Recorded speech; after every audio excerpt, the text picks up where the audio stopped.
We're gonna try this again. I just did 20 minutes of video and it stopped. So obviously I'm very pissed. Water. Thank you. Help me, I'm twisted. Stuff's blowing up. Bobby is dating Athena Bernadine. Male firefighter calendar. I'm literally just reading the notes because I don't have the time. I'm very pissed. There's a new dude. They say he cute. I didn't see it at first, then I saw it. Whoop-de-doo. Like I said, he had abs. Dude got stuck in the butt by the air compressor, got inflated. Buck and Eddie fought about it. They went with Eddie's thing. They deflated the dude. He lived. Mama, I'm just trying to calm you down. I don't need that though. That's not gonna calm me down. Okay. Because I just literally did the majority of this review and it's gone. Yeah, I know. And I don't know if this is gonna be. You don't understand because this don't happen to you every few days. It happens to me a lot. Every few days, your video that people are relying on you to do. Okay. No, I'm asking. I do a lot of videos. Now, I'm not in them. For these, okay, well. But I do a lot, so I guess you can't necessarily know sometimes that it's me. But I have a lot of problems with them. All the time. Okay, girl. Well, I can't get hardly anything up to YouTube right now. It's just the craziest thing. You also are going through. So, no, I'm not saying that. I'm saying I understand, and you telling me I don't. So I get the struggle. But when you want to have your moments, you do. Yeah, I do. Off camera, I do. I can have my moments on camera if I want to. Okay. No, I'm done. We got about 3 minutes till we get to the destination. It don't matter because I'm sitting in the car. I know. Abby's gone. Buck's sister's here. She was in an abusive relationship. She's now working at the call center or the 911 operations center. She's been gone for 3 years. They ain't seen each other, talk to each other, or whatever. Whoop diddly. Athena Bernadine and Bobby are watching claws. I thought that was neat. She don't want to take him outside because she's ashamed. But we'll get there after a while. Why are you going? I want to get away from this car. Anyway, Buck feels like Eddie's too familiar. It's worrisome. I don't have time. There was a fake real grenade. It was supposed to be a tester or something like that, but it blew up. It was a two-part grenade, so the first part blew up. The second part didn't. It lodged in this man's femoral artery. They pulled it out. Buck and Eddie are now friends, and the thing explodes just right after they take it out the man's leg. He gonna live though, so yay. In the meantime, Chimney, whatever this, the Asian man that got impaled through the head with the spike, y'all know. He wants to be a representative for Asian firefighters because when he was growing up, he ain't seen none. I ain't seen none either. And so he's going out for the calendar that Buck and Eddie and Bobby are also going out for. Henrietta thinks it's stupid. I also think it's stupid because in 2018, don't nobody do calendars. Nobody. We all look at our phones. And if we want to see shirtless men, we just go on Instagram because that's where they are. So I found it weird that Eddie said that his 12-year-old niece took the shirtless photographs that he was gonna send in to the the committee to select for the calendar, whatever. And Chimney also asked if this 12-year-old girl could take these shirtless photographs of him. That I found that strange, but we eased right on by that, so maybe it was just me. I thought that was weird. More discussion about Athena Bernadine not wanting to go outside, which is very mean. I also don't like to go outside, especially not with no nigga, because everybody likes to report my comings and goings back and forth, and I don't like that. They have a discussion about redemption versus divorce, and apparently Athena's the first person or the only person in her whole family to get divorced, which, girl, that don't make sense. But maybe that's just because my family, everybody done got divorced. But not everybody. The Big Granny's first husband died. My first husband been married once. Oh yeah, he was married to Big Granny. Yeah, that's the only time. So, but everybody else done been divorced. So it's strange to me when people say I'm the only one in my family who has never been divorced. Like, that don't make sense. It sounds foolish.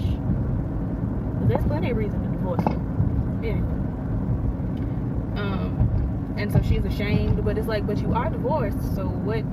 I don't understand but you already divorced, so why are you being extra ashamed on top of, like, it don't make sense. Unless she just hasn't told her family she was divorced and doesn't want them to spot her outside with this white man, which for a lot of folks that's an issue. I know if my family saw me with a white man, there would be questions, concerns. But yeah, it was strange. I don't understand why Athena Bernadine is hiding a whole nigga. It's weird.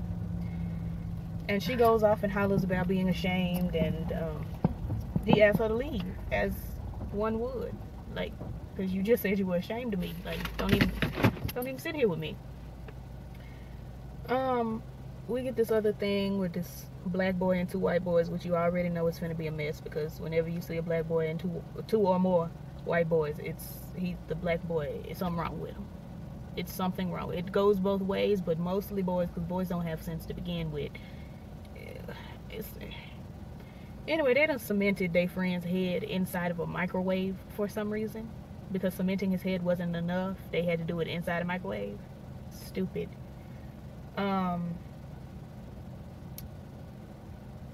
Let me see. Yeah, so they cemented him in there, and then they said they thought that the air hole was closing because they left him a little tube to breathe, and he started freaking out. He done hopped up and he couldn't see where he was going. He done fell in the pool, and the cement dragged him right to the bottom of the pool.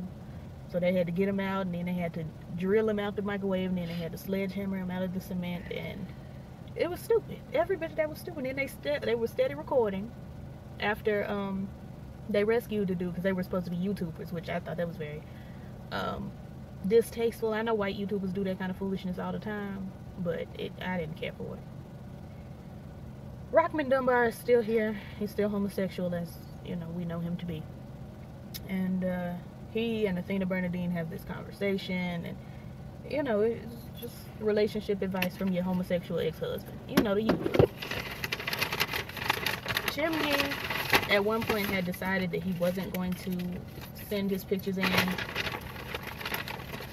because Henrietta was like telling him it was stupid, and he kind of started to agree. But I feel like that was mostly because he thought that he would be rejected. So he decided not to send his pictures in, but then he gets an announcement that, all right, see you. Peace. He gets an announcement that he won. And he's like, well, I didn't send my pictures in. Apparently Hen did. And, she sent in a picture, not one of them shirtless pictures, but she sent in a picture of him, actually in duty, like doing actual firefighter work. So I thought that was nice. Hey, Dad. Yeah. Then we see Bernadine, or Athena, y'all. Her name is Athena. I call her Athena Bernadine because she got the Bernadine haircut from Waiting to Exhale. And Angela Bassett was Bernadine. But there's an earthquake. She driving, honey. She on the bridge, or like the little section of the freeway that overlaps. We don't have a lot of that around here. There's one little spot in the city over where the freeways overlap, but there's not. Well, it's not as much as in LA. But the freeway just falls. She driving, the ground starts shaking, the freeway just boop collapses, and I'm just like, oh, that's not good, because it collapsed right before her car. So if she had been driving a little faster, if it had happened a little later, she would have just dropped with everything else, and that was alarming. We're gonna move on to episode 2 since I sped through this right here. I'm not even halfway. I had 20 minutes of footage that just. So here's episode 2. I was gonna do 2 separate videos, but no. So we got this old white man. He opens his car. I'm sorry, I am starving. Deep fried cold. The disrespect. Freddy's need to get it together. This old white man in the hotel, he opens up the door for his employee. She coming to show him some deals or whatever. You can tell he's a very wealthy man. He probably owns the company, whatever. She go in there. He's in a robe. She finds that weird, but she continues to, pitch him whatever she came to pitch. He offers for her to take a shower. Drink some orange juice in the shower. And I'm just like, Why? Ugh. Who drinks in the bathroom, first of all? If you do, you're nasty. Second of all, sir, she came to work. Before she can get out, though, because she was getting ready to leave, but then earthquake. In the meantime, at the same hotel, there's a family. They're in town. They're getting ready to go to Disney and Harry Potter and have a good time.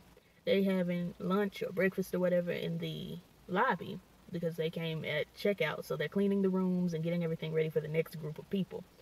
So they're in the little cafe or whatever. There's a lady in there with a dog, and I didn't get the significance of the lady with the dog. She was telling them the dog was a service dog. Well, I get the significance of the dog, but not the lady.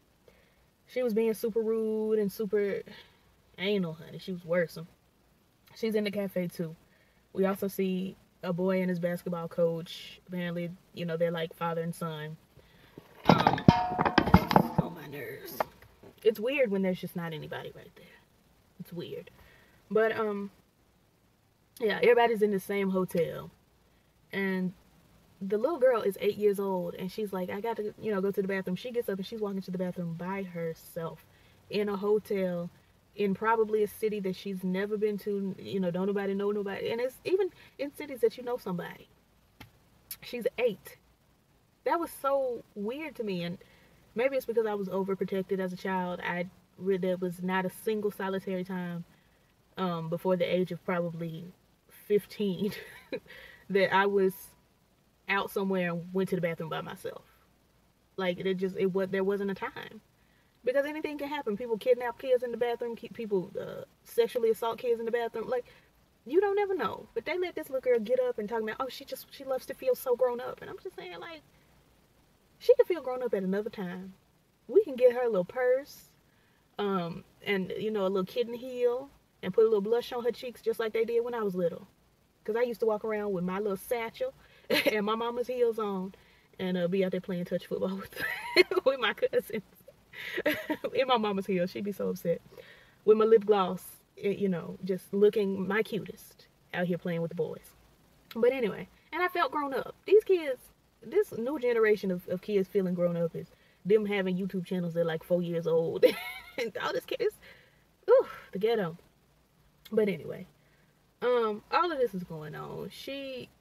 The old lady's dog runs off and kind of cowers under a, it's not a table. It's kind of like a counter. It's like the extension of the bar. The bar went, a little past where the leg portion of it was. So the dog was cowering under there. Obviously, they felt the vibrations because, animals know when stuff is about to go on. So the dog is cowering. The little girl, what's her name? Like Kate? Whatever. She gets the dog. I'm like, didn't you have to pee? You ain't got time to be stopping and petting strange dogs. You don't know folks. Your mom and daddy can't see you. She pets the dog and she's under that little, that counter. Earthquake happens. Stuff shaking, moving. It's a big one, honey. The thing is just, it's knucking and bucking and ready to fight. And, the floor falls in. The daddy trying to get to her. She falls down. In the meantime, the dude in the robe up in the room, the portion of the hotel that they're on like tilts. I feel like I'm describing this horribly. You just gotta watch it. It literally leans like it's about to snap off the rest of the building. So he's pressed up against the wall, and all this stuff has pressed up against him. Like the armoire, and also it just crushed him. So he's up against the wall, like just flat up against the wall, or the window, I should say. Excuse me. The lady is hanging on by a thread. Like, it was just too much going on. So, and the basketball player, I guess he fell down some stuff and he got crushed. His leg got crushed by a piece of the building. Far too much. Far too much. This is why I be alarmed. I be worried about LA. They on fire and they be shaking. It's too much. Anyway, before the earthquake, we see Eddie, and he has literally the cutest son. That little boy was so cute. He was asking if dogs know their dogs, or do they just think they're little bitty people. And I was just like, oh my God, he's so cute. He goes off into the school, honey, And Eddie was looking all forlorn, and I'm like, are you sad because he thinking about dogs? Like, I mean, the boy was on crutches. Like, he obviously had like some sort of walking disability. Pardon me, y'all. I ain't ate today. I'm going through a lot. But the daddy was just looking so forlorn as he walked off into the school. I'm like, why are you looking so sad? Cheer up. You got a cute little boy. I don't care about Buck's sister. We gonna call her Bakisha. I don't care about Bakisha. Pinkhead Marvin is out here joyriding. Athena Bernadine picks him up. She get ready to take him to jail. And this is when the earthquake hits. So he's in the back seat. This is the scene we saw from the end of the last episode. He's in the back seat. She's driving. Earthquake hits. The bridge falls. Or not the bridge, but the upper part of the freeway falls. Both of them could have just collapsed and died. But they did. Some kind of way, she was able to get off the upper part of the bridge and be stuck in traffic in the lower part. The bottom where it had collapsed. I didn't get it. I didn't see logistically how that went on, but it did. She running trying to help people. You know, everybody, if you can move your car, move your car. We need to make room for emergency vehicles. Do. So that's going on. There's a man whose car had overturned. He was in it. The car was leaking gas. And apparently some underground was igniting a fire in the car. It was too much going on. There was a fire in the car. So Athena had to get Pinkhead Marvin out the car, get him the hot wire, a cement truck, drive it over. They cemented the fire on the truck and that put out the fire. And so the truck, they were able to get him out of the truck, I believe, before it blew up or whatever. Athena is mothering this boy. She's giving him, I'm taking you to jail. You need to stop acting a fool. You in big trouble. How dare you? Just very mother. And I didn't really understand Pinkhead Marvin's plight because he was like, I'm getting all of my criminal activity out before I turn 18. And it's like, but sweetness, you can go to jail before you can go to adult jail before you turn 18, depending on what you do. I think people don't realize that. I don't think young people understand that there are some things you can do as a juvenile delinquent and end up in adult jail. And I always had that at the forefront of my mind, but my dad is a criminal lawyer. And I watch a lot of law TV, law and police and medical drama, so I try to keep myself up on things. But there are certain things that you can do as a young person that will actually get you put in adult prison for a while, for a minute. So I didn't understand what he was talking about, but whatever. She said he going to big jail because he doing big crimes. And I don't know. It didn't make sense to me. In the meantime, the basketball player, I told y'all his leg was crushed under something. They, go into the buildings. They find him. He and his coach are there together. And they, the coach is like, I'm not leaving him. They like, you're going to have to. Because we got to worry about him. We can't be worried about y'all. So the coach leaves, and they have this real discussion with the boy. And the discussion, because he was a basketball player, the discussion was, we can guarantee that you will live by cutting off your leg, or we can get a balloon and shift this thing off, this piece of building off of your leg. And that may not guarantee that you will live, because the building may collapse. And I'm saying here, like, aside from the building collapsing, you don't know if a blood clot is forming in that part of the leg. When they lift it off, it can shoot straight to his heart. We don't know. I wouldn't have given him options. I would have been like, look, your best option, I would have said you have two options. You most likely gonna die with this last one, because we just don't know. We don't know. It would have done him better to lose the leg, and he could still play basketball with one leg, just learn how to use a prosthetic. It don't make sense. It just didn't make sense. The girls would have donated to a GoFundMe to get the boy a leg. And I was thinking about what I would do in that position. And I would have definitely said, go ahead and have them remove my leg, because I couldn't risk having them inflate this little piece and shift the already collapsed building and have it collapse further. And there may be other people in here.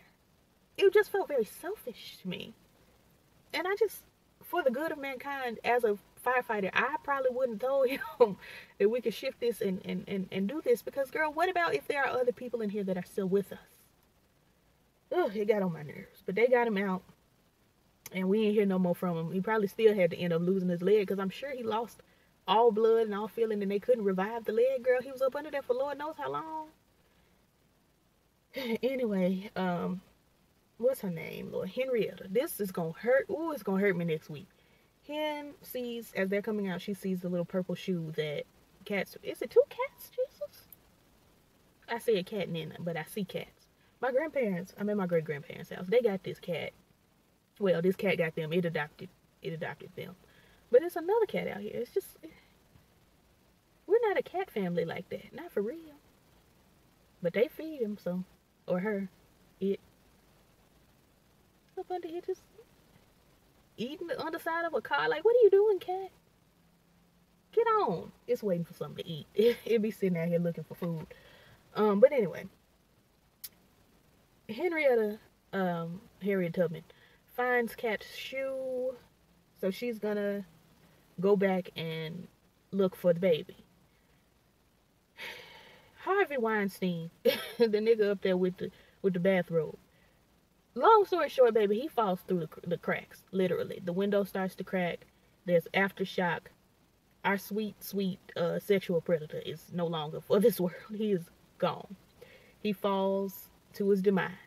And it was very strange to me that he was the only thing that fell out the window, because it was all this stuff pushing him into the window with the aftershock, and then the window cracked, and then he fell through, but the arm wire was still just sitting there, just perched. It was so weird.